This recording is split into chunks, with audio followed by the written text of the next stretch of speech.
Yeah. Welcome back to another episode of WazzyCircus Radio, where we're making American hemp again, baby. This is the show where I sit down with the most amazing people that I have met in over a decade of professional skydiving and now about a decade of wind tunneling. Man, it's a burning question on all my friends' minds. A lot of us grew up in this culture that was kind of subculture, right? And now it's not subculture. Now it's fucking T-shirts and music and packaged and plasticked. My guest today is going to provide us with a view inside of the business solutions and electronic banking systems for the North American cannabis industry. How they're doing it, man. How could I do it? How could you do it? Is it even possible? What's the $1 million question? The $1 million question is, when is Texas going to be aboard, right? Oklahoma is aboard. California is aboard. Colorado. Oregon is fucking Trojan killing it right now. Mr. Harmon, tell us a little bit about yourself. Tell us, when will it be legal in Texas? You're going to show us what is legal in Texas. It's more than you guys think. Yo, it's going down already on the legal market. There's different strains and shit. So, I'm going to pass it over to my boy Trask Harmon. Thank you for being here. We are all honored to have you on the WazzyCircus Radio. It's all good, man. I appreciate the invite. All right. Yeah, thank you. This is Texas officially keeping Austin weird for me, man. Yeah, I know, man. Yeah. Good. To get to your point, like, everybody really wants to know when medical marijuana is going to be available on a scale in Texas. Yeah. And unfortunately, I don't have great information for you. It's going to be a long time. Aren't they voting on it? Aren't there like people like rallying? So the way that we gauge when a state is going to go medically legal is by the decriminalization process of medical or of marijuana in that state. Right now, Texas is aggressively backing off the processing and getting in trouble for having cannabis on your person. In that process is actually speeding up. I mean, 2 years ago, 5 pounds got you 5 years. Walking down the street smoking a joint, officer's going to slap it out of your hand, probably, write you a citation. You get pulled out of your car, you have less than an ounce, they're just going to confiscate it. It's a ticket, it's a no-show. You used to lose your shit for a zip. That's exactly right, yeah. I mean, 2-3 years ago, you got pulled over with an ounce of chronic in your car, you're going to jail, and it's going to turn into a problem. Now that is we know who you are, we're confiscating your product, get out of here. Right. So that said, that shows promise for us getting a medical marijuana program. Unfortunately, the way that we feel about it, I've been in Texas now for years, and when I first got here, because I come from a cultivation background, my partners and I are licensed medical marijuanas in both cultivators in both California and Nevada. We oversee substantial outdoor cultivation. We do greenhouse, light deprivation, which is a variation of growing in greenhouse. We do indoor warehouses the size of Costco's. We have those spread out between both California and Nevada. So we track where the emerging markets are going to be. And I've been out here in Texas for about 4 years, and I got hammered with phone calls from my buddies that are in the West Coast cannabis scene being like, find us the next emerging state. At the time, Louisiana was where we are now with their decriminalization. And, we look at Louisiana and we see 24-hour drinking. We see gambling. We see the fact that is probably a pretty good shoe-in for a medical marijuana program that would immediately go to true. Recreational. Because we go to Shreveport and shit to go gamble. We don't even gamble in Texas. Correct. We got to go to Oklahoma to get across the border to go to WinStar. Yeah. That's wild. I didn't even think about that. Why don't we have casinos? Does Texas have reservations? I thought the only place you can There's legally no reservations gamble in Texas is at the poker rooms, Texas Card House. Yeah, I've seen those. Yeah, but that's not even on the radar. We thought those were like QAnon little meetups. I'm just kidding, dog. I'm just kidding. It's fine. Man. I mean, I actually spent quite a bit of time in those rooms. Guys. All right. I spent a lot of time in those rooms. I like cards, man. Okay, that's cool. what we call them, cards. All right, yeah, no, but so we started to look at Louisiana pretty hard and go out there and get involved in the educational platform. Started spending some money doing the lobbying, and just over 2 years ago, Louisiana actually went medical. How do you come into a place like the Bible Belt and lobby for marijuana? Yeah, well, so there's people here that represent multi-state operators that are doing the same thing we're doing. They're out there and they're spreading some money around, and there's always a normal office, and you can you lend some support to them. They know the guys on the Capitol that are cannabis friendly. Start buy some dinners, buy some cocktails, get to know those guys, find out what their wants and wishes are, and then provide them. Okay. And that's how we get a jump on when a program is going to go legitimate. Gotcha. We started that process in Louisiana. Allegedly, yes. Well, that's how it happens, man. Okay. I thought we were here to speak truth. You are, buddy. Okay. I was just covering, go ahead. Fair enough. So Louisiana initiated a medical marijuana program, but what we did not take into account is the fact that that is still a southern state with very traditional values. Now, they might have gambling, and you might be able to get a cocktail 24 hours a day. They are not down with dope. Mm-hmm. The program is so restricted that even now, 24 months later, you still cannot purchase cannabis flower in the dispensaries. You can only go in there to get topicals, tinctures, sublinguals, and the qualifying conditions to acquire the card to legally go purchase those products is a lot more restricted than what we're used to seeing on the West Coast, where quite frankly, you get on your computer and you Skype with a doctor and he asks you how your glaucoma is and he goes, cool, there's your card. Yeah, that's not even my experience.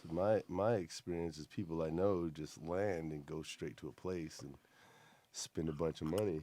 Louisiana is not there yet, and if they're used to buying cannabis in California, so they got to Skype and get a card to get like a fucking elbow rub. In it's more on the West Coast. I know, not in Cali. I'm talking about Louisiana. In Louisiana, you're gonna have to go see a primary healthcare physician, or there are now some specialized doctors that just do the licensing, but it's not this process of just paying your $45 to get into the system. Right. Yeah, they treat it as medicine. I mean, recreational in Louisiana, forget it.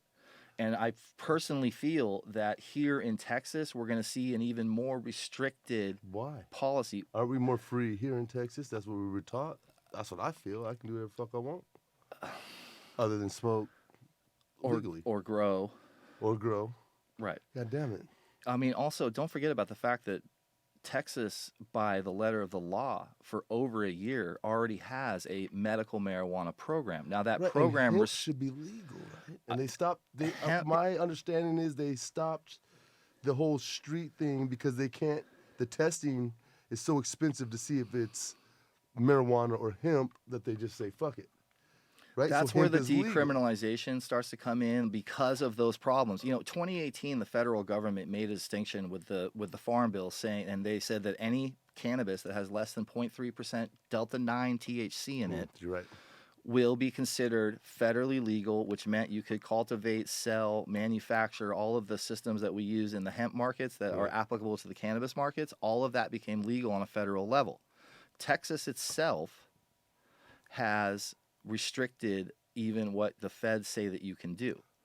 Really? Yeah. Okay, so I heard a story in NPR, and they were like, they have these whole batches of crops they got to burn because it's higher than 3%, and then it's less than that that's getting tested for. That's so correct.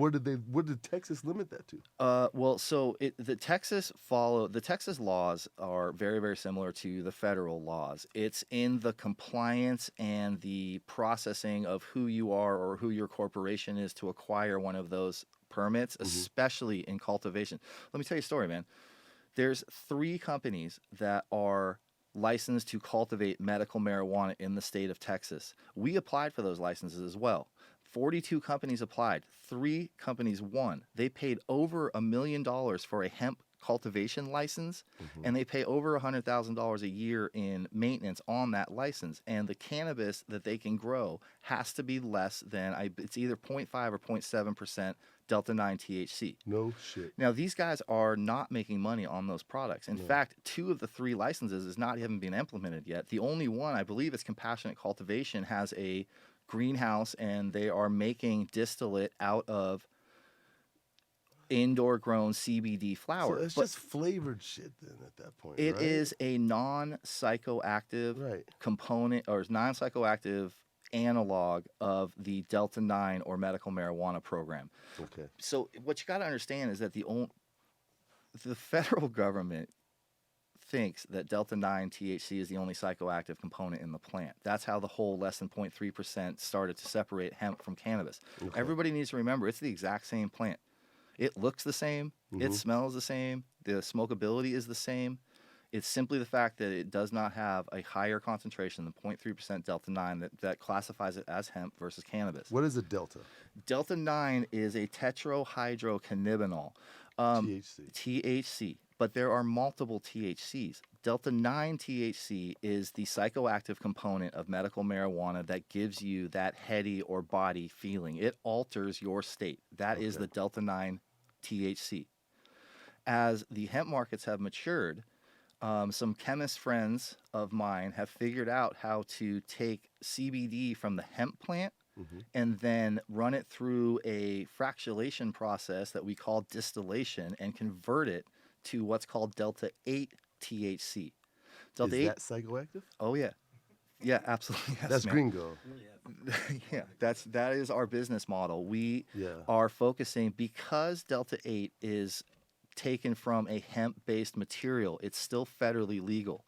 It has about 60% the efficacy of Delta 9 THC. So if Delta 9 THC was Budweiser, Delta 8 is Bud Light. Okay. Now, when we make a cartridge or a gummy, we can bump up the amount of Delta 8 that is in there to be equatable to a standard typical Delta 9 dosing. So instead, dope. in California, your typical starter gummy is 10 milligrams of Delta 9 THC. Right. We make a 15 milligram D8 gummy that matches. It's pretty close, man. That sounds pretty good. It's pretty close. You know, I think I've heard that they're pretty awesome. I'm just saying. We're handing out samples, man. Hearsay, son. So, like, how many other? There are obviously 9 strands of Delta. What's Delta 1? What's Delta 2? Actually, what's Delta 5? It's not. Everything started with Delta 9, and the reason there wasn't a no. There's not. Yeah, it's not like COVID where you go Delta, Gamma, Beta. I'm like, we got a variant, son. Let's roll up. I'm good. The nomenclature Delta 9 refers to the amount of bonds that are in the molecular structure. Delta 8, very specific. Right. Yes, Delta 8 is exactly the same, except it's missing one hydrogen and one double bond is on the opposite side of one of the molecules. It's that close. And fun fact, let's just say you had some medical marijuana and you left it in a jar and you forgot about it, you threw it in a shelf, you go on vacation, you go skydiving, you come back 18 months later, and it's not as potent. The actual process of Delta 9 breaking down organically creates Delta 8. Correct. It erodes to Delta 8. Correct. We just figured out how to replicate that in the lab, starting with CBD instead of starting with THC. And then you distill it like making moonshine in a herbal way. Waz, it's the same thing as you take an olive oil out of olives, okay? You start with the biomass, you manipulate the pressure, the heat, and the burn inside that tube, and what we can do is shock the lipids or the fats, which is what the oil, it's basically an essential oil coming out of a plant. It's the same process as the lavender, it's the same process as using olive oil. Why are there Delta 8 dispensaries on every block? Well, this is relatively new technology to North America, and what we're finding, and the reason that I have made the transition from being in the medical marijuana markets to the hemp markets is because there is just an untapped wealth of opportunity out there. These products are readily available all over the country. Anybody in the Austin area within 2 miles can drive to a CBD shop, request Delta 8 products, and I promise you that they're carrying them. Really? Yeah, absolutely. Guess who's selling them to them? Yeah. Beautiful. Me. Hey, do you have a small business in the Austin area? Would you like to up yourself? WazzyCircus. Holy shit. No shit. Yeah. So it's just knowledge. It's just education. It's education, and that's what we're focusing on right now. Like because we are the manufacturers of these goods, we are supplying them to the CBD shops that the general consumer is going to walk into. And what we're finding out is that without us telling the population that, hey, this stuff is different than CBD, it emulates the Delta 9 medical market. So we're on that this sounds strange. And remember Spice? Do you guys know anything about that fucking shit? No, I know, but you know what I'm saying? Like, that shit has destroyed so many lives. It's like anything else that's not just like regular, I think people have a bad taste. It's a tough sell, especially for somebody like me that grew up I mean, my home state of California, and I know that makes me unpopular, but that's just where I'm from. That's my rent's going up, you fucking asshole. Yeah, just get it out now, man. Can everybody chime in right now so we can get it out of the way? Go home. Joe Rogan doesn't even live in city limits. If you guys are gonna fucking come, look, dog, come on, man. You can't go into regular neighborhoods and buy every fucking thing to make it an Airbnb. There's people that have jobs. Here's what's gonna happen. Who's gonna fucking take your order, dog? Who's gonna give you your COVID fucking vaccinations and shit if you're gonna get them? Everybody's gonna be gone. You're running them out. Trask. It's funny. Yeah, okay. That's how I feel. Yeah, preach Dude, on, man. oh my God. Because I've never heard this before since I've been living here. So fucking rent went up. Yo, oh my God, $600 for everybody. Yo, the fucking pandemic ended, and right now, if your lease is running out, you guys are coming in droves. It's fucking disgusting. In my defense, I'm the one guy that showed up with a coping mechanism to deal with all the other bullshit I saw your with brand me. new fucking house in the brand new development, dickhead. We brought Cannabis, man. I know, but still, man, the Ferrari's downtown. You can't fucking hear the band. You guys are dickheads. I think the Austin audience should know I'm driving a 2012 CRV that's right now, you. sir. All right? That's you, but I'm telling you, I've been downtown. You can't even fucking have a conversation because everybody's showing off their piece of shits from Cali. All right, I'm done. I love you guys. Come skydive with me, I guess. Yeah, I'm not going to be able to live here. So you're not skydiving with me. I don't know who the fuck you're going to get. All right, I'm done. I'm a little upset about you fuckers. Yeah, tell me, take a moment, man. It's fine. Yeah. I started telling people I'm from Nevada because I just didn't want to have this conversation anymore. Hey, I like you said that. I have a real question. The markets, emerging markets. Cali is the godfather. It is the OG. The original medical licenses, and it's been 25 years. Emerald Triangle, baby. Humboldt County. If y'all my age, you know what the fuck I'm talking about. Nevada was this new thing, and they were getting overrun. When they opened, it was like the floodgates. So which market is actually bigger, money-wise? In terms of cannabis versus hemp? No, just in the... From a state level? Yeah. The reason that we ended up as cultivators in Nevada was because the barriers to making money as a cultivator in California, the margin was getting smaller and smaller. The whole reason that we ended up in Nevada was because we needed to drive the margins on our businesses that would keep the whole thing afloat, and there was so much competition in California that we could no longer do that. That's why we actually made the jump to Nevada. Now, it's kind of apples and oranges because in California, we dealt with 25 years of a revolving cannabis program. They were changing the rules and regs and the compliance every year.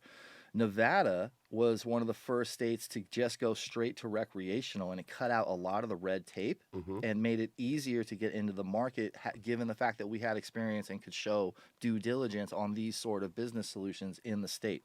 So it's hard to compare. And a great ROI for the state. Holy shit. What I can tell you is that nobody will ever catch up to California in terms of volume, but don't also forget about the fact that there's substantially more people population-wise. Right, exactly. I mean, the numbers, just the tax revenue alone is hard to calculate. Imagine the volume of sales that's happening. Yeah, that's crazy. I can tell you, as an old school Northern California cultivator, we're starting to see some really, really impressive cannabis coming out of Oregon and Washington. Like for the first time in 2 decades, some of my friends that all they do, and you got to understand that it's their strain, this is what they do. Right. Never get 2 master cultivators in a room together because they'll fight. Right. Yeah, it's beautiful. We're acquiring our cannabis from Oregon because it's gotten so good. Better than North Cal. I can't put that out there. Right. No, So okay. So my next question is it lab grown in Oregon, and then Cali we're still out in the sunshine in the parks. Hauling hoses and shit. Those are my days, man. I know. Dragging that thing up the Mendel hillside. Cheers, man. Too bad one of us looks 60 and one of us looks 30. I look 60? Nonsense, man. Come on. God damn it, son. It depends. Like the majority of cannabis that is grown for the markets is grown for the general population. Most people shop cannabis by price point, not by quality. So a lot of the cannabis that ends up in there, especially the flower, is grown in greenhouses or light deprivation variation because you can make a plant look and smell like an indoor grown cannabis for half the cost. Oh, light. Okay, when you said it earlier, I even wrote it down. Light deprivation. Light deprivation. Okay, so it is. Okay, my buddy Gimpy Ninja. Shout out to my buddy Gimpy Ninja in Santa Cruz, California, growing big, man. So just the lights timed on the 4 to 6 hour interval thing, whatever it is. Yes, the same Okay. idea. Look, if you need a plant to flower, it needs to get 12 hours of light and 12 hours of dark. So Right. when you get into the later parts of the summer where there's actually 14, 16 hours of light and 10 to 12 hours of dark, what they do is they take the light away from the plant at 12 hours by covering the hoop tents so that light no longer gets to it.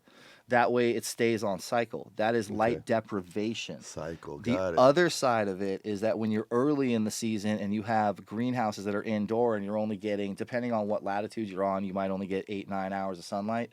Then they'll fire up those indoor incandescents and supplement the light. It's Got it. all about getting that 12 hours of Timing. light and that 12 hours of dark. 12 hours, the whole time?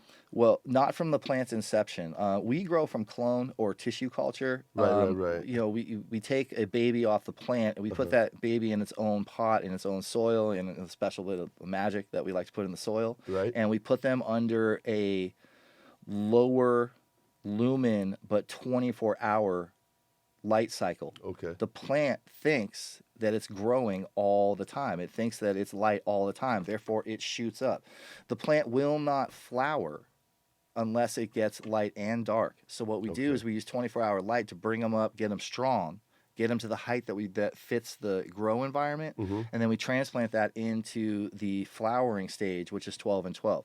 Right. And for the cannabis, for the we call them the top 10s or the fires. All of that stuff is grown in an indoor environment. The reason being is that we can control the 5 elements that make the plant grow. What are the 5, baby? It needs light, it needs water, it needs temperature, it needs humidity, and it needs CO2. Okay, you didn't even say nutrients. What about nutrients? The dirt, We the can soil does fair enough. Fertigation, 6. it's controlled. six elements. You can look at it that way. Okay, cool. The ones that are really important is the humidity, the light level, the amount of distance between the actual light source, the plant, Okay. and then the CO2 level in the room. You have to remember that plants suck in all the CO2 we as humans blow out and turn it into oxygen. CO2 is the newt for the cannabis plant. Right. So we pump those rooms full of CO2. Those plants suck it up and they grow up and big when they're on consistent light. Once we want them to flower and create that bud, we switch them to 12 and 12. Yes. By moving it inside, we can perfectly dial in each one You of got those. control. Yeah. And So there's warehouses now. It's not fields anymore. oh, man. Oh, I've seen warehouses. I know it's warehouses. I know it's warehouses. Friend of mine, Paul Hunky, lives in Illinois. Shout out to Paul. Yeah, Paul, you are the man, actually. Come on my show, buddy. Works for a company called Cresco. Cresco is a multi-state operator. They do very large cultivations. Cresco in Illinois, where Paul works, they have 13 Costco-sized warehouses and like 300,000 square feet of Warehouses, people, not stores. for indoor. Like imagine Yeah. walking into an empty Costco Right, and right. seeing nothing but cannabis. Right. And then they have greenhouses that equate to several 100,000 square feet. Because I mean, it's business now. he told me that they do something like 1 million grams of processed flower a week. In Illinois? Is So- it legal well, in Illinois? There's- Chicago, you can go smoke out on the train? I A honest- train? South side? I could not tell you specifically what the legalities are on the East Coast. You ask me about anything in this part of the country or the West Coast, I can dial it down for you. The East Coast is just we don't have the bandwidth to get out there. Paul lives there full time. I mean, it's these guys. The smaller states have a tendency to set up reciprocity between the smaller states. So they'll have one huge cultivation in a small state that feeds the states around it. And, that actually goes against federal law because you're moving medical marijuana across the state line.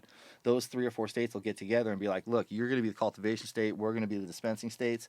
Cresco comes in and goes, hey, we'll spend $25 million building a facility that spits out all the cannabis for this geographic area. So here we go. My cats, people like, man, my people I know, my friends, fuck, man, we've been victims of shit over the years, and now we're watching all these companies come up and make loot where people lost everything they've ever fucking loved for having just a 20 bag for sale. And now these guys are making $25 million on a grow facility. When I've had friends pop for plants and put away for 5-6 years. Sure. So what does the brother do, man? We just have to watch it. It seems we just have to watch this shit go down. I disagree. It's the same analogy as the gold rush. The people that made the money in the gold rush were not the miners. It was the dudes that were selling the picks and shovels. Instead of going after, instead of going after one of the major 5 licenses in the cannabis space, I can tell you right now that, in Nevada, we spent over $5 million between compliance, licensing, and retrofitting a building so that we could even apply for the license. Like, we had to spend over $2 million before we could even go, look, we have proof of concept, will you come check it out? It's a big dollar game. It's all controlled by 3 or 4 companies and their subsidiaries. Where the money is for the little guy, the entrepreneur, is in the picks and shovels. Figure out a way to do the support services for the cannabis markets. If you're good at logistics, actually there's, instead of dispensing, there is distribution. And one of the ways that the states pull more money out of us is, back in the day, I used to be able to grow my weed, pull it out of the field, stick it in the trunk of my car, drive it down the state to LA coming out of Northern California, and I could offload my goods, and that was legal. Then the state figured out, we're like, you know what? We could stick in a distribution guy. We could make it so you have to be bonded and licensed to actually transport that cannabis so that we can tax you on both ends when you both pick it up. And so you get it when you drop it off. Right. Still, yeah. So that's exactly right. But those systems, the compliance form is a lot less. It takes a lot less capital to get into. And then anything... The distribution, the moving it. Correct, yeah. So why don't the companies just move it themselves? Because the states want to make sure that there's an extra level that they can tax. Like, right. That makes sense. Like having contract workers. When I was taking it out of the field, driving it down, they taxed me when I sold it to the dispensary. Now they get to tax me when I drop it off to the distribution company, and then the distribution company gets taxed, and then they get to tax it again when the distribution company drops it off at the dispensary. There it is. I got you. Holy shit. So what other outlying opportunities are there? So distribution, I know you said a white label something. There is a lot of space, especially in really fun, kitschy, tight communities like Austin. I mean, if you have any sort of influence, you got a big group of friends, stuff that you do, your skydivers and whatnot, you figure out a way to facilitate the needs that are coming from the hemp markets for your set of people, and then just build it. It's not. Give me an example. Okay, this hat right here. Friend of mine, Ryan's got it. He makes CBD goods in Colorado. Big shout out to Ryan Cirillo. Shout out to Ryan. I love your hat, buddy. Yeah, Ryan. By the way, I committed like a box of these hats to the studio. I apologize. Yeah, if you're on the show, you're getting a Make American Hemp Again hat, son. WazzyCircus. Picks and shovels. Picks and shovels. There's still a lot of space for retail CBD. I mean, I know it looks like there's a lot of stores in the Austin area, but if you're proactive and you go outside the ring of people and you set up shop as, say, Pflugerville's growing into Hutto. Hutto is going to grow into whatever's behind it, but it hasn't happened yet. Right. Go stick a shop out there. Let the wave of people come over you. Get to know your community. Grassroots will sell product. Right. Don't try to compete with guys that have licenses in multiple states. They have teams of attorneys. They have coffers that are full of cash. So you say we go to Cresco, or can I grow my own shit out in Lexington? What I can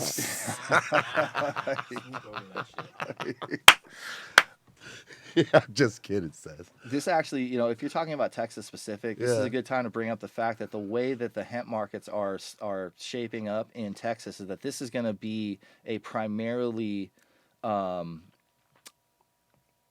what's the word? Industrial growth. So what about so in Cali you get 100 plants for your personal use for medical? Correct. You don't think that's going to happen here? No. Why would it be different? I don't think. Well, remember what I was saying about Louisiana? Yeah. Nobody's growing their own flower in Louisiana. You have to buy it and procure it from the dispensary, and the state laws dictate what those dispensaries can and cannot sell. And they signed a contract that says you cannot sell flower. Do you think it's realistic that the state is going to allow the end user to set up a couple of lights in his garage and cultivate? I don't see. Man, motherfuckers got tigers and shit. Texas is. I think, man, I have faith in my state. With respect, I run into this a lot. Now, look, opinions like I that. can shoot some shit right now. Yeah, I can go outside and shoot some shit. Which is Trask. crazy to a Californian, right? I can't buy fireworks in California, but you know, I got 4th of July. Fucking 5-year-old fireworks in my garage right now that should be fucking disposed of. Yeah, but I mean, try to step out of your shoes and look at it from the other side around. Like when I bring my friends out here, they think that they joke that it's like they're from the future because they've seen everything progress, and based off of where your state is in terms of decriminalization, the amount of blowback that we've gotten at the Capitol, and the things that we know, we in the industry, even though I am new to this area, I feel that you guys are heading down more of a track like Louisiana than, say, Oklahoma.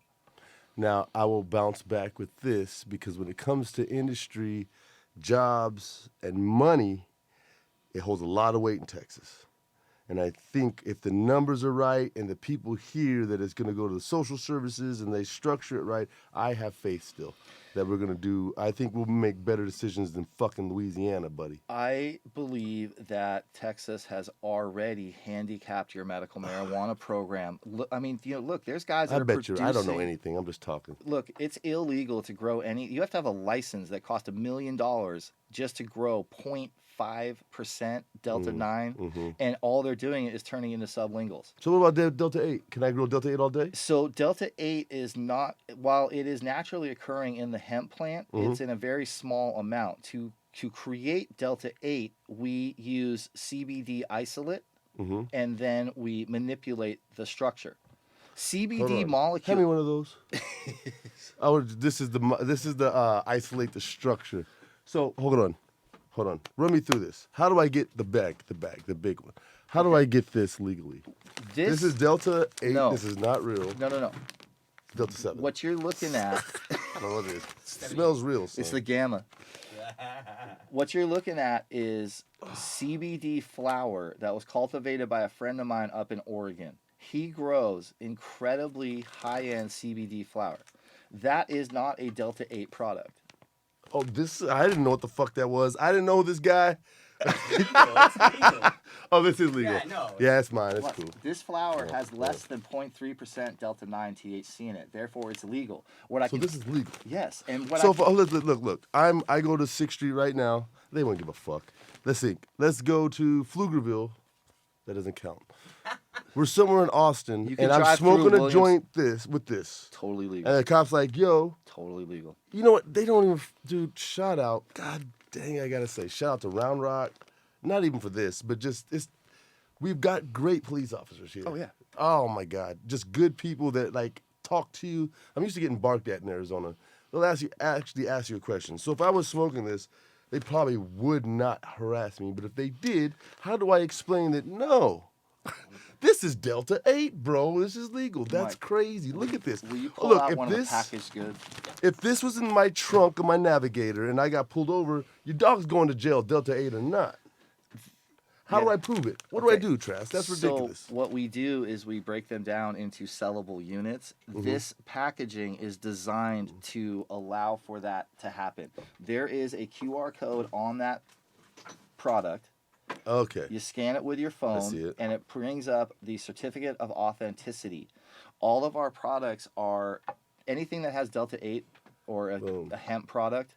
We make sure we have them tested by labs that are certified by the federal government. In fact, there's a DEA specification for Delta 8, Delta 9 labs. Serious as a motherfucker. So that QR code, you scan it with your phone, it'll bring up the COA or the certificate of authenticity that shows that that is a Delta 8 product, not a Delta 9 product, and it is therefore state and federally legal.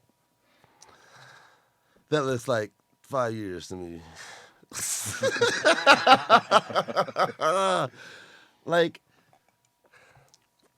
it's legal.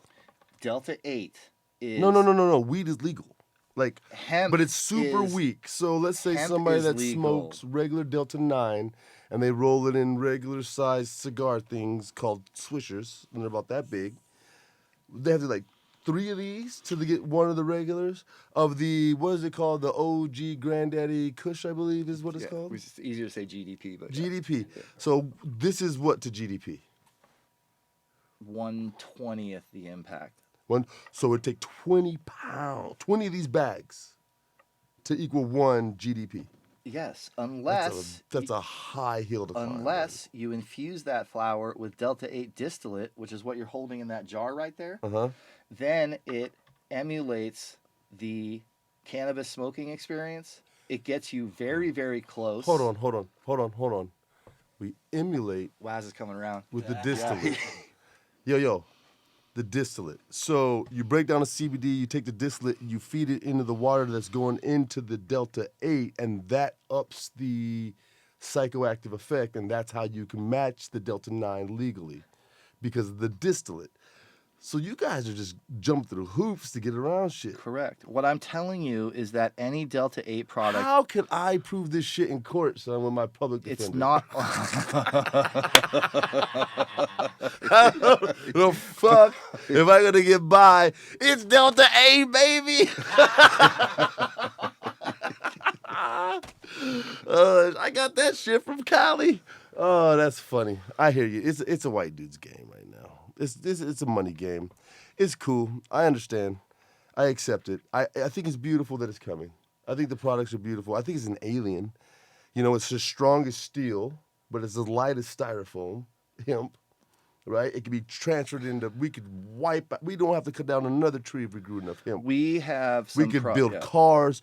What the fuck is holding us back? Why is Canada the boss in this game? Canada had a... What about the New Yorkers and the fucking San Francisco people? Why didn't they jump on this shit? What you got to understand is that Canada had a 15-year jump even on California. And the system... On legalization? Yes. And they development. had 15 years of medical marijuana, close to it. Please don't quote me on the 15. For over a decade, Canada had medical marijuana before California did.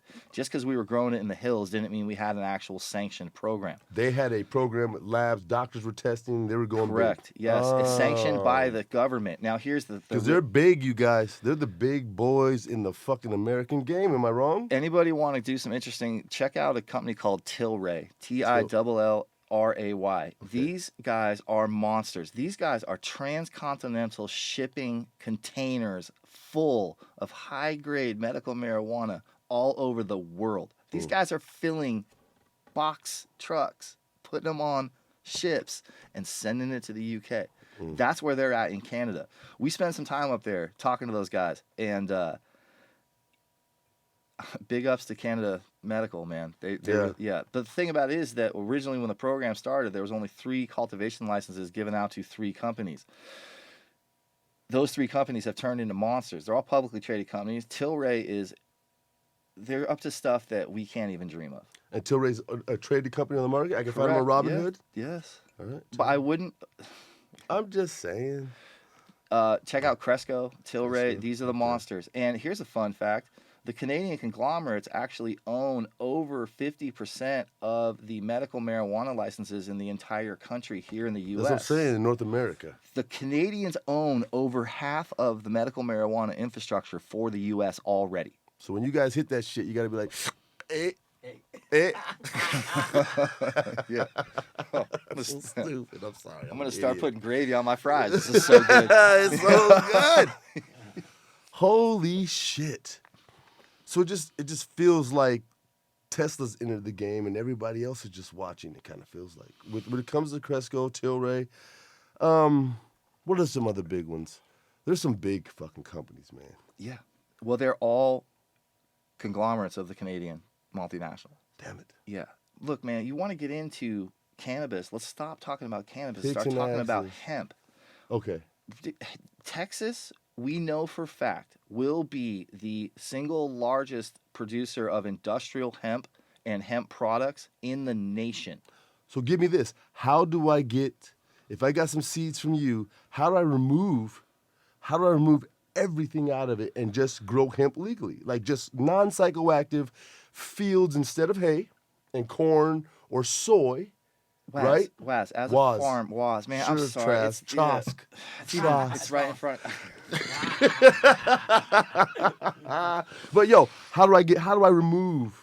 Do you know the process to remove the THC? You start with certified genetics. It all comes It's all down ju- to it's not what a you process, put in the it's plant. genetics. Now, I Yeah. can tell you that if you leave your crop in the ground too long, the Delta 9 will start to creep above. But it's a really simple testing process. You got to be out there and you testing your plants. Y- a- Oh, wow. any It's a process. it's Yeah. not It's not a. this just is a- not rocket science, man. Look, if you can grow sorghum or wheat, Mhm. you could grow hemp. It's the same skill set. A Okay. lot of the machinery is pretty similar until we start talking about large scale. Uh-huh. Then you need some specialized equipment. Okay. But anybody in the state of Texas can get on the Department of Health Services website, file for a hemp cultivation permit.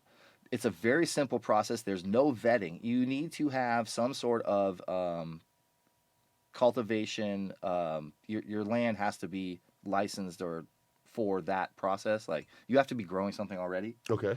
Or you can geotag your backyard. Tell them that you're going to cultivate hemp in your backyard.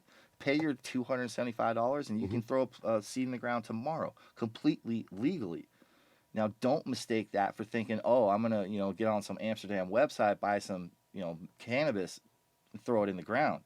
These guys will come out and And check. test your shit. No, so how do I get it? And then, I mean, isn't there a huge explosion of people needing hemp? Is there like an overload of hemp in the market? Or, how, is it hard to process hemp? It is very difficult to process Because the and, fibers are fucking ridiculous.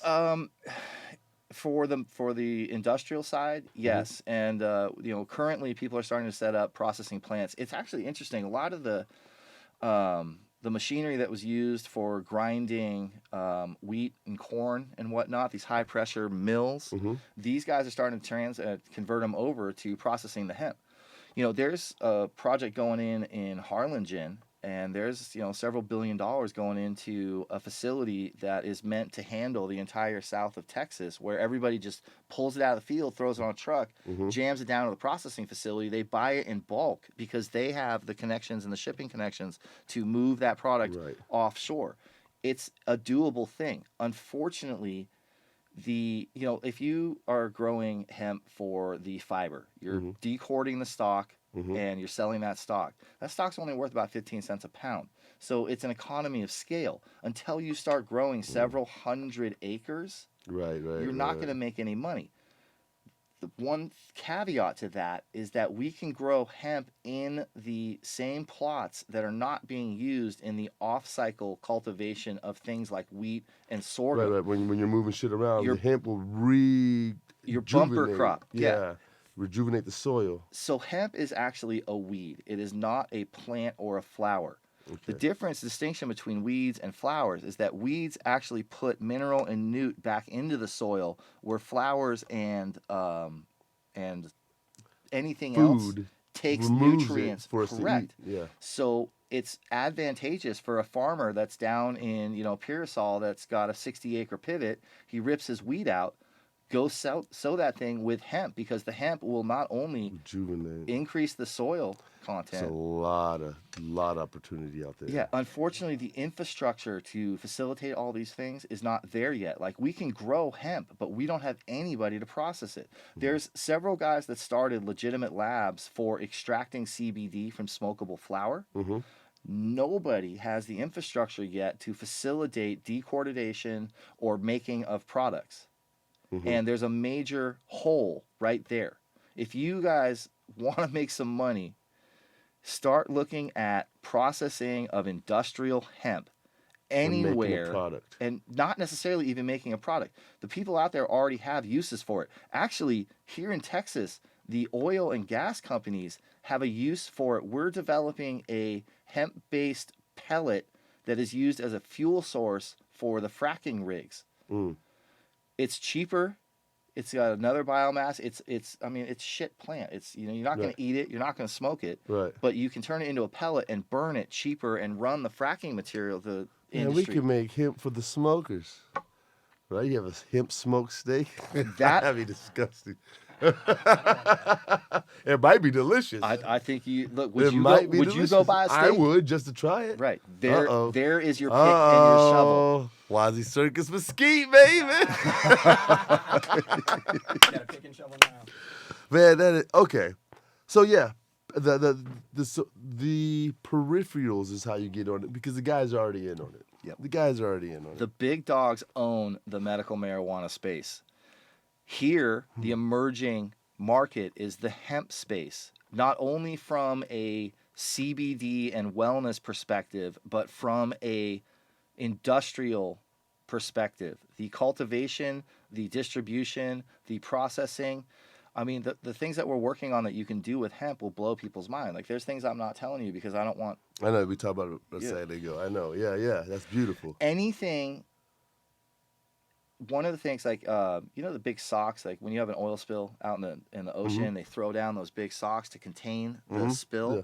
They're making those out of hemp now, and they're factors better in their absorption Right. and maintenance of collecting that spilled material. Right. Oh, there's a lot of you. I see what you're saying. Yeah, dude, check this out. We have a new president that leans a little bit different than our last president. Right. And he's not so big on giving the tax credits to the oil and gas industry here in Texas. Right. There's an initiative being started.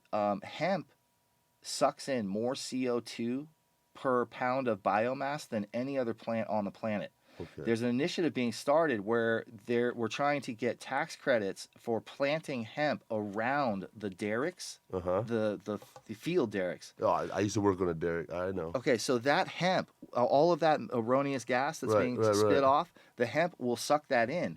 And we're trying to spin it so that if you grow hemp around your rig, you get your tax credit back. And it looks like the federal government's going to bite. We were mobile, so there wouldn't be time to set up your grow around. So you have to put it around your pumps. Correct. Yeah, I misspoke. Not a derrick. Yeah. Because the derrick is how you pull the pipes Yeah, out. man, You're talking about the rig. When I'm south of San Antonio and you Oh, see those pumps really? going back and forth, So there might be money in just being a farmer, coming out, setting up for the rigs, and cultivating, coming and checking them out every month. there's some gentlemen. Nobody's gonna test that shit, son. Nobody's gonna go down testing oil just- rig weed. Y'all call that shit nitro, son. Call that diesel. That good diesel, baby. That's funny. Fracking. Call it frack. All right. That okay, man. Yeah, you got to think big. Here in Texas, you got to think local and think industrial. That said, there is also space in the wellness side. Right. Every city needs, and every little borough needs a local run kind of guerrilla CBD shop Right. that would potentially, if they want to specialize in Delta 8, they should give me a call. Right on. Give him a call. Trask Harmon. How we find Trask? He has a website, traskharmon.com. Yeah. Man, where we at? There we at. Look at you, Man. dude. I never met that guy. That's the gentleman that does. Hey, let me show you. That's not you, is it? Yes, it is, sir. Holy shit. Hey, yo, I showed up at Trask's house to be my buddy. He didn't know I was coming. He opened the door and shit his pants, man. You're exaggerating. Not much, but You weren't happy to see me. You were like, who the fuck are you, dude? I was like, Very cool. Yeah, you're the money, dude. I knew that. Well, so I got my start by providing the banking solutions that white collar businesses take for granted. We figured out a way to give those services to the cannabis industry. Like, so our bread and butter, when you walk into a dispensary in Colorado and you're able to pay with your debit card, we're the guys that gave them that capability. Oh, you're the fucking micros for the cannabis industry. So micros and squirrel is for waiters in restaurants. Yeah. That's how we make the transactions. Yeah. You're the transaction guy. The federal government will not allow you to make a medical cannabis purchase on a credit card. We Right. figured out a way to facilitate doing it on a debit card, and then it just kind of it was popular. What I've heard is that you have to get cash out of an ATM to buy a bunch of stuff in Cali. So it used to be, up until a couple years ago, it used to be that the way we did it was that we wrote the coding on the transfer of money so the bank thought that ATM was, or that pin where you stuck your card in the retail location, the bank saw it as a ATM. Okay. And that circumvented the rule. Gotcha. And everybody rocked that solution for a couple of years. That was why when you go in and you bought $97 worth of product, you had to run your card for $100, and then the bud tender gave you $3 back because the ATMs don't spit out $97. Everything had to be on the 20. Right. That was the mechanism that allowed for that. Gotcha. Very recently, we have developed a system where we do a PIN debit. So just like when you walk into Costco or 7-Eleven, stick your debit card in, put your PIN in. That's the new system, and that's what we're rolling out now. And it's catching on quick. Fucking A-Trask. The real trick was when we figured out how to start taking the cannabis cash, which is still considered a Schedule I narcotic by the federal government, and sticking it in FDIC-insured banks. That's when we got popular. And you were able to pull that off. Yeah. So guys didn't have to pull fucking suitcases of money with armed guards to the bank no more. No. It's that easy now. That's not professional. That's not professional at all. But that's the guy wearing the suit. Yeah, I see you. Man, I'm glad I met you. What advice do you got for just local Texans? Hold on to your seats, it's coming. No one's listening to California. No one's taking advice from the California. Yeah, we are. You're here. This is Cali now. This is South Beach or some bullshit now. From a commerce, from a making money standpoint, if you got a passion for cannabis, stop looking at Delta 9, start looking at Delta 8, and start looking at the industrial uses for the hemp plant. All right, so let me clarify. Delta 9 is what you guys medical marijuana use is Delta every day. 9. Delta 9. Delta 8 is the same thing, just a little bit different, but legal. Legal. I'm not going to jail for this bullshit. This is legal. You are not going to jail for that. Right. And then, the hemp industry. If you really have a passion for it. Look, the plant is the same. Hemp, we have just crossbred through genetic manipulation. We have dropped the Delta 9 THC concentration. Right. It's like taking the seeds out of a watermelon and growing over time. You just taking the THC out. I don't know much about watermelons, but yeah. Well, they used to have tons of seeds. Now they Same have concept, right? Yeah, we seeds, manipulate the plant through cross genetic. Right. Yeah. And that is legal to grow anywhere in the nation. Now, states can mandate their own set of rules and regulations to govern a hemp rollout. It's different in every state. That said, there's still a ton of movement for people that really start to understand the hemp plant. Okay. We are extracting materials from the hemp plant that get you high. It's what we refer to as the entourage or ensemble effect. Okay. The sum of its parts put together is greater than the whole. There's a lot of other compounds in the hemp plant, terpenes, flavonoids, all of these resins, these glycine things, that's all still in the hemp plant. We dial up the Delta 9 by infusing it, or the Delta 8 by infusing it with Delta 8 distillate, which is still federally legal. You have a product very similar in efficacy, not only from a health benefit, but from a chillax. And those are the products that we are spreading out to your local consumers. How are you going to do it? What are you going to say to the public? This is already happening. Right, so what are you saying? How do I know it's not spice? In fairness, our educational program needs to ramp up.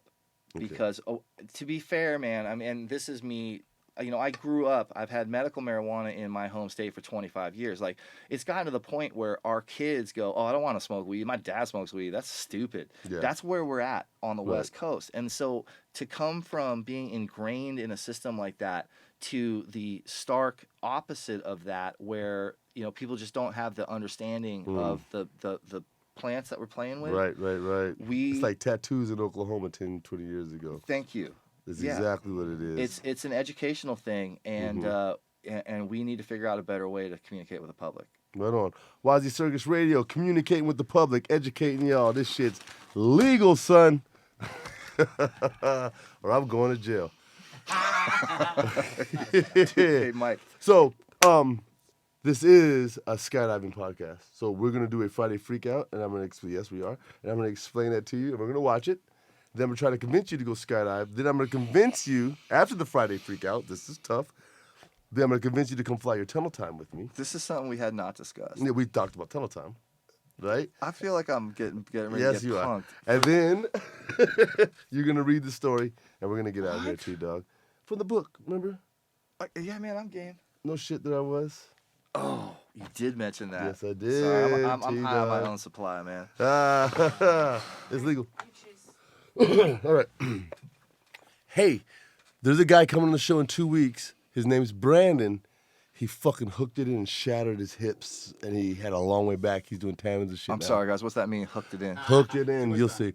So skydiver swoops into barbed wire fence. Skydiver entangled with parachute. Slammed by hard no. Skydiver refuses to cut away. Clears line by 600 no. Diving line twist. They're all dumb now. Terrifying malfunctions. Leg strap unbuckled.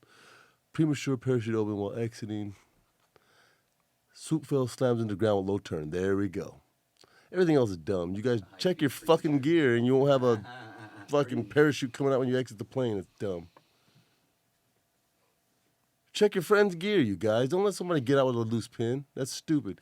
Now listen, Trask. The shit you're going to do is, first we're going to do indoor. And you're going to be comfortable falling. Then we're going to go skydive. Parachutes are really cool until you get good and you start pushing the limits. Look, he's going to grab his fronts. He didn't even grab his fronts. Don't tell me it's a rear riser fucking... Oh, Jesus. Okay, there's a stall watch. He's going to grab his fronts, the front of his parachute. He's pulling it to the ground to dive it. Oh, I've seen this. My stomach hurts. Fucking... Ooh! Ooh. Yeah, sign me up. Yeah, Sweet. This is about to be a hard sell, son. Man, I'm sorry. I'm 44 years old. I don't bounce. I splat. We should have watched that first. Okay, well look. Listen, Trask, when So you tell pull me this what off, went wrong. when you pull this off, it's like heaven on earth. Okay. But tell me what went wrong. He was too low, too aggressive, I don't know. I don't know this guy. For me, I don't do swoop dives with gloves on. His fingers may have got stuck in the fronts. Look, he's pulling the double fronts. 1, 2, 3. Come out of your turn with the harness turn. Very good. He should be recovering now. He's staying in his fronts. Arms up. He should be planing out. He's not. Look at his hands. Look at his hands. Oh, fuck. Okay. Oh, Jesus Christ. So listen. Imagine an airplane coming in and flying in. He should have leveled out, but he stayed in the dive. He didn't pull up. Okay? If you look in the shadow, baby, let's run it back one more time. If you look in the shadow, his hands, gosh, it's a lot to explain. We land the parachute with these things called toggles. They have a lot of lift. But when you're doing a swoop is when you do a low turn and try to come across the ground real fast. You use these things called risers. They control the wing a little bit more and flatten it out for you to get more glide, but they don't save your ass. It's a very fine-tuned thing. He was trying to use the fine-tuning for a big adjustment. So if you look in the shadow, he's on his risers. He should be in toggle. So watch. He makes his turn on his rear risers. Those black straps are risers. In his hands are those yellow toggles. See? Sure. He stalls it. He reaches up. He's in his front risers. He's pulling it down. He's diving. He should be out of it, reaching up on his toggles. Look at the shadow. His hands are right fucking here. He should be down here trying to save his fucking ass. I'm sorry, man. I hope you're okay. I didn't read the description. I'll read it after the show. I am never getting in a plane with I'm you. fucking sorry, Trask. We should have watched that shit. Yeah, this is how you sell your service? Showing Yes, people slamming into the ground? Because if you listen to me, that'll never happen to you. That's the idea. That's the idea. Friday Freak Out. Hold on. I usually explain this a little bit. There's tons of canopy coaching available in the industry. Just go on the USPA website. Kurt and Jeannie are my number one, and then there's Flight One, and then I'll fucking coach you, man. Come at me, and I'll be like, yo, don't fucking do that, son. Hey, you're gonna shatter your legs like glass, like crystal. Don't do it, man. Swooping's not that cool, man. Free flying's way cooler. All right, can we do another one that's less fucking, no, we won't do, I'm sorry. That hurt. Oh, that was terrible. That hurt. I'm sore from watching that. So can I say that's never gonna happen to you? Come skydive with me. I got 5,000 of them. I've never done that, and I've never done that to anybody. You know what I mean? That's just the thing, man. You won't do that. That's like, listen, it's like seeing somebody at track day in their new fucking Lambos, and the one guy, Wah! I understand. Yeah, I tell you what. That's the one guy. When I can figure out how to get below 260, I'll let you put me in a tunnel. No, we're going. You right. got free time with the show. I need a couple of months. No, you need a week. 15. Man, come on. Not with my lifestyle. All right, so we're going to read. This is from No Shit That I Was. Thought I was going to die. This is Trask Harmon blessing y'all. Blessing us, man. Blessing us with this knowledge, son. Like, yo, this maybe not, but everything else around it. The jars, the stickers, the distribution, the fucking make something. Make some butter, man. Make some butter. Make something cool. Make some tea. Make an extract. Make some shirts. Bring You know what I me an idea, and I will help you execute it. I mean, quite frankly, a Californian could use the Texas karma. I'm putting it out there. You come to us with some sort of hemp infused idea, and we will make it a product for you. WazzyCircus is making hemp-filled canopy, son. Watch out. Dog, hemp lines and shit. Y'all don't even know. They get old, you just burn them up, dog. All right, T-Dog, go ahead. All right, this is Green Weenie by Tim Long. All right. The late great Bill Stage, SCR5, told me of a jump he made on which when he went to open his main around, nothing came out. He punched it as best he could, but nada. So he rolled over on his back to open the belly chute. It opened fine, and he lay there watching a nice white reserve fall away from him. Somehow the connectors had come undone. He remembered thinking, I just had the green weenie. Then bam, the main opened. The reserve ripping off had broken out the main. He always laughed about that green weenie, though. That doesn't make me want to go skydiving either, man. This is the worst show ever for fucking new sky. This is never gonna happen. I'm so Why scared did you of pick the now. green weenie? That was the worst Friday freak out. Take I this think we book away won. from me. Oh my God. So just to reiterate, he dumps his main. Nothing happens. He's jumping a belly reserve. He rolls to his back, throws the reserve, and it's not hooked up. It flies away. How the fuck? That's the green weenie. Hey, avoid the green weenie. WazzyCircus Radio. Yo, check us out on Patreon /WazzyCircus Radio. Keep your head on a swivel. Hey, man, love your friends. Check your gear. Thanks, Trask Harmon. Find him. I'll put a thing in the description. He's real about ideas, man. He's coming in a full fucking force. I wish you guys knew the monumental fucking force behind these guys. Thank you to Michael Rose. Man, thank you to everybody that supports the WazzyCircus Radio. Shout out to my students. Kicking ass. You want to learn how to skydive? Come holler at me, boy. Yeah. That's it. Thanks, Waz. Thank you, sir. Boom.